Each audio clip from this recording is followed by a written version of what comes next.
Muito boa tarde a todos e a todas. Em primeiro lugar, dar os parabéns à Declaração Universal dos Direitos Humanos, à Universidade Autónoma de Lisboa, ao Horácio Leges, ao Instituto de Direito Público, por esta iniciativa.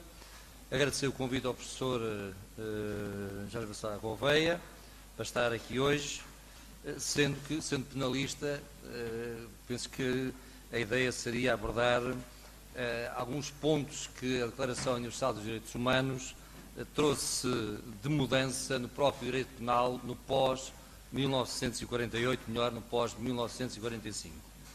Tendo em conta o tempo, serei muito sintético e também muito breve quanto às várias questões que se levantam.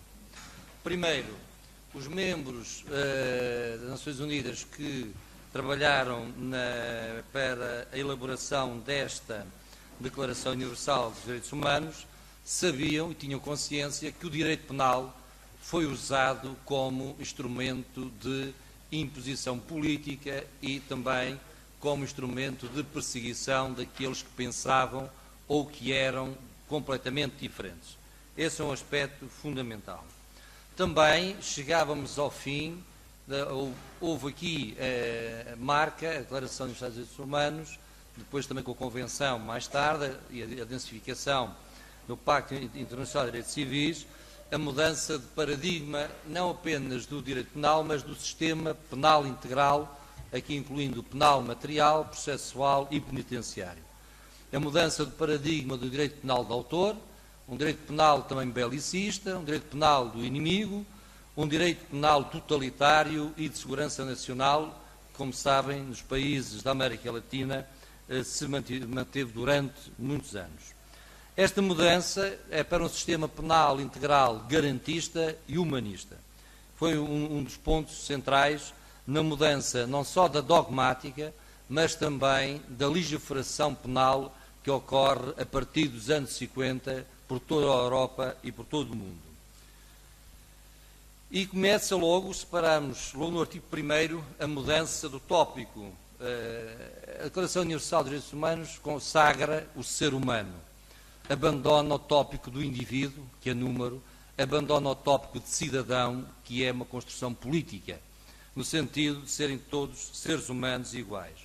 No plano penal, abandona também a ideia, ou tenta fazer isso, bem se verificar em Portugal, em 82 com o Código Penal, em 87 com o Código de Processo Penal, a ideia de ser humano, neste caso antes cidadão ou indivíduo, como objeto e passa a ser um sujeito do direito penal.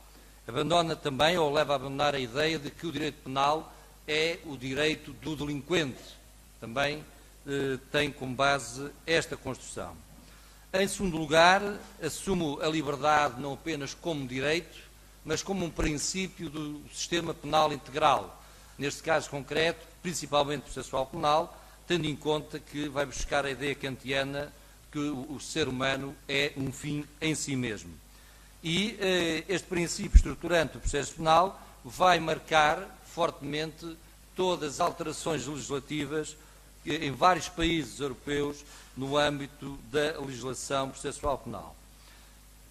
Também, se repararem bem, relativamente à teoria da lei penal, à teoria da infração e à teoria da pena, há marcas significantes.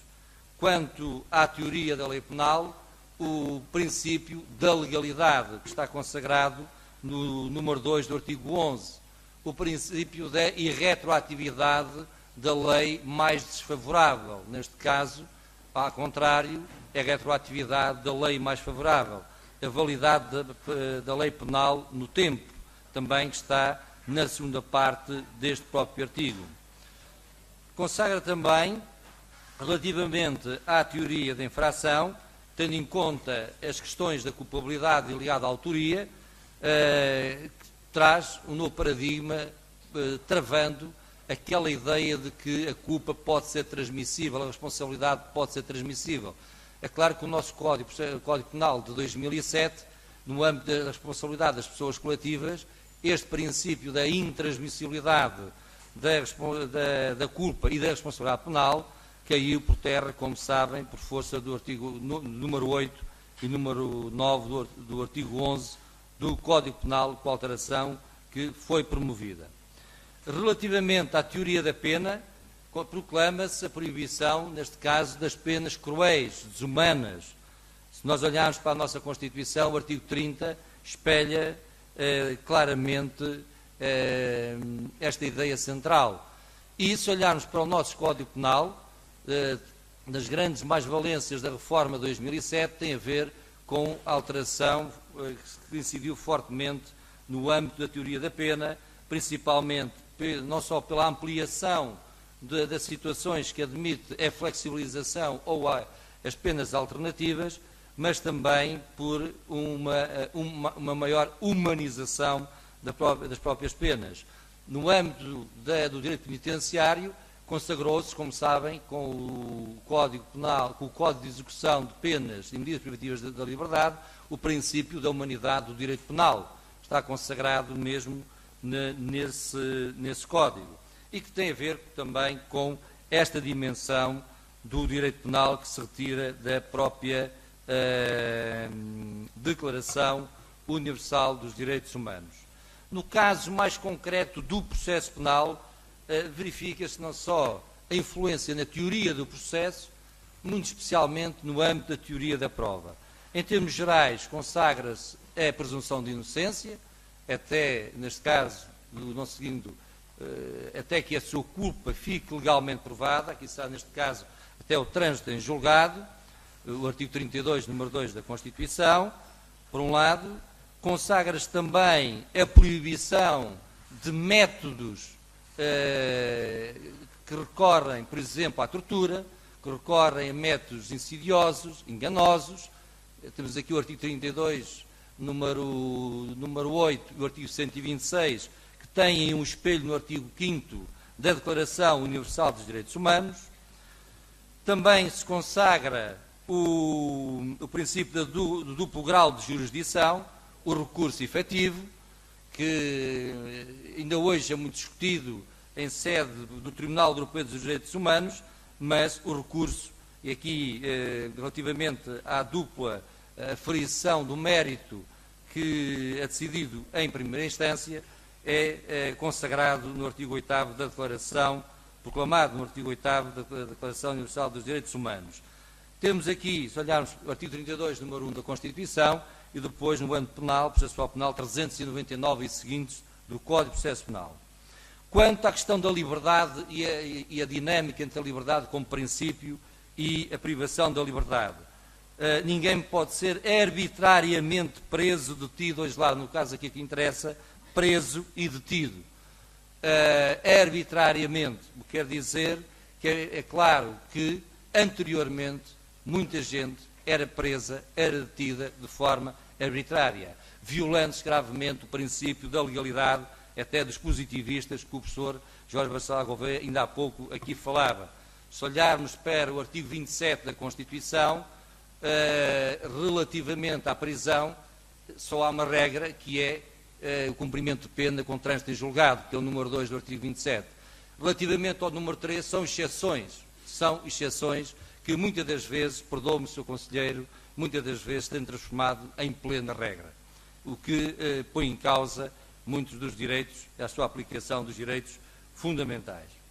Também se consagra, proclama o princípio do processo justo e equitativo, no artigo 10º, que é algo que é muito falado, que tem sido debatido na jurisprudência do Tribunal Europeu dos Direitos Humanos, na nossa jurisprudência também, aqui estando em causa, por exemplo, o artigo 20, número 4 da Constituição e o artigo 6 da Convenção Europeia dos Direitos Humanos.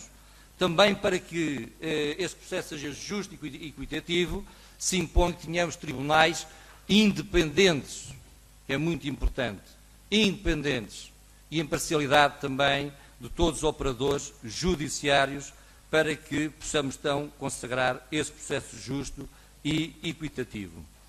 Outra questão que é importante não esquecer é relativamente depois a proteção que o Código, que a lei penal dá aos nossos direitos. Vejamos quanto ao artigo 12º, em que se proclama ninguém sofrerá intermissões arbitrais na sua vida privada e por aí fora. Se nós olharmos para o nosso Código Penal, há essas proteções. Nós temos vários tipos de legais de crime que consagram estas proteções. Assim como também, no plano processual penal, também os instrumentos jurídicos que vão ser utilizados na persecução criminal têm obrigatoriamente de respeitar esses direitos. E a violação desses direitos, a violação para além, aqui a violação não é a restrição, é a restrição para além do que é admissível constitucionalmente, gera, como sabem, uma proibição de prova por força do artigo 32, número 8, e do artigo da Constituição e 126 do Código de Processo Penal. E antes de terminar, gostaria de falar de um artigo que é muito esquecido e que muitas das vezes se tem falado e se levantam algumas questões quanto à atuação das próprias polícias.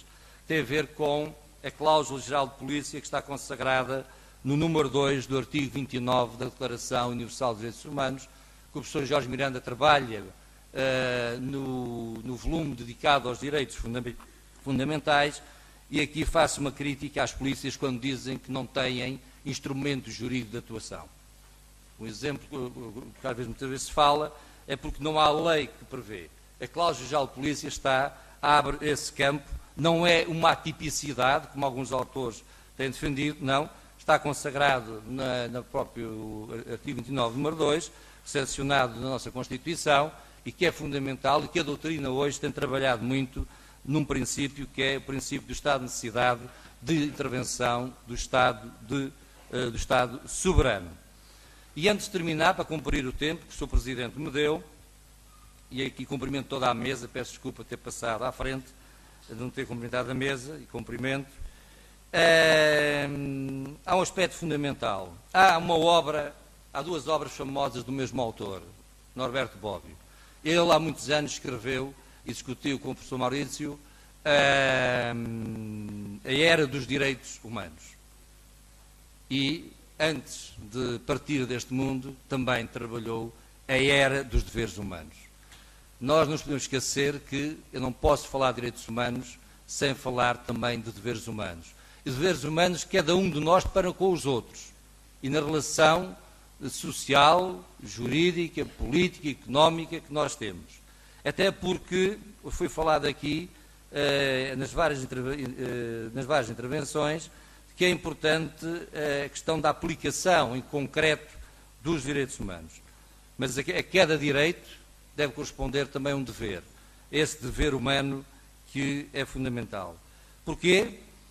Mais do que, já que se falou de corrupção, eu penso que é mais importante do que ampliar a medida da pena, ou, mais ainda, considerá-lo ou não como um crime contra a humanidade, é estudar as causas dessa corrupção. E o Sr. Professor Wagner falou num ponto essencial que é a educação. E a educação vai resolver muitos problemas no âmbito da prevenção e da repressão da corrupção, porque vai trazer consciência a cada um de nós dos seus atos, que é muito importante. E também esta educação no sentido dos deveres humanos. No sentido dos deveres humanos.